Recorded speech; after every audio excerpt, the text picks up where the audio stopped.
What's going on, everybody? Welcome to A Cup of Anime, and here today we're going to be going over Four Nights Apocalypse, chapter 122. So this is a great chapter right here, right now. So we got Tristan and Gawain into the panel. So we see that they're going to be heading on to the fight and stuff like that. So I'm going to just go over it. So we got the demon that was fused by the Camelot Knights, and basically Tristan is, he's getting thrashed by him, and the demon says, "Hey, you're gonna have to call for Zeldris because you're not gonna be able to stop us." Tristan was trying to save them, but he had already battled one of the commanders that is being fused right now because of the human's magic, and Tristan still couldn't beat him because he said he's both goddess and demon clan. So they're trying to play on that. I really want to see what kind of goes on next. So he said, "Hey Swartz, is that you?" And then Swartz goes head, which is the consciousness inside, is basically telling him, he's trying to say, "Hey, I'm sorry for everything that's happened. Make sure you protect Percival and stuff like that." And Tristan says, "No way, dude. Like, I'm coming to save you." But they retaliate, saying, "No, you can't." You know what I'm saying? So they still sleeping on Tristan. So Tristan says, "No, I'll show you." They get to battling. Tristan, he ends up getting knocked down, and his blades from the last time they had sparred, it got knocked out of his hands.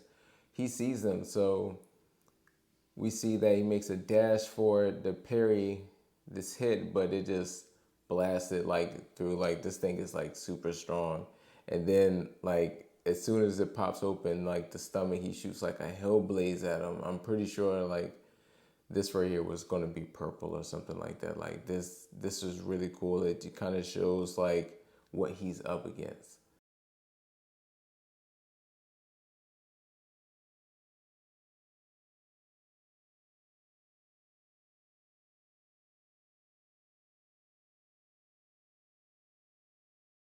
So her power is basically, if you tell a lie, you get weighted down. And there's more about her powers that I'm not too sure about, but that's the gist of it. And it's, it takes up a lot of energy. So she got hit with poison. He ends up taking it out, but when she gets knocked out, I do remember that that's when her magic ends and everyone's able to move. And he got caught in it with petrification. So the tables have turned. She even says, "Oh boy, the tables have turned." So it's kind of unsure what's about to happen. Like, maybe Angela Head is about to get petrified too, and Gawain just says, "Stop! Don't lay a hand on my friend." So I like the fact that like she's now saying that those are her friends. Like in the previous chapter, she was standoffish. She liked what she liked, and she was just Gawain. You just gotta accept it or not. That's basically how she was. But when they came to rescue her and stuff like that, like well, they actually didn't. They was looking for her, but the humans had already gotten her, so they end up coming for her. So those straps, they don't. You can't have no magic, and Gawain they're showing this right here. She's been actually saving a secret move, and she was like, and with that, you can never outmuscle those stout demons. Little girl, you can't do a thing.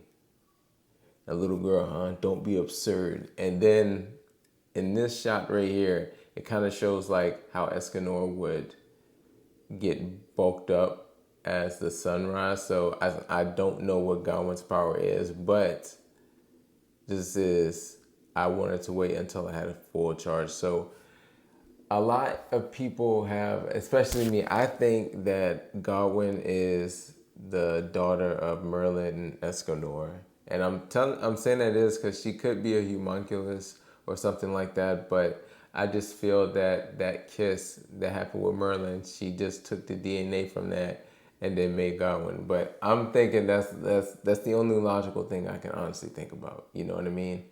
So, so when she transformed, I guess it nullified the magic. I guess it wasn't strong enough. So you just see Gawain just body these people. This is like main character energy right here. Like Four Nights Apocalypse energy right here. So she's back. She's in her bag. And Tristan still needs help. So, he's kind of pacing himself. He just thinks that, like, because his powers are combined and stuff like that, he said he's washed out on both. And this is like a real bad psychological attack. You know what I'm saying? So Godwin comes to the back and, basically comes to him saying, I'm just as washed out as you. You know what I'm saying? So you're not going along with these problems. You know what I'm saying? But, let's just go ahead and knock these out and we'll talk. Like, it's always good to have someone talk to you about stuff. Then Godwin hits him with rising impact. Let's show him with the spirit and pride of a washout.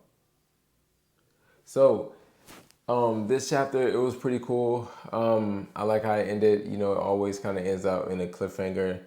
I already know they're about to smack this thing, and they might be able to even use some magic to like make them separate and stuff like that. Hopefully so.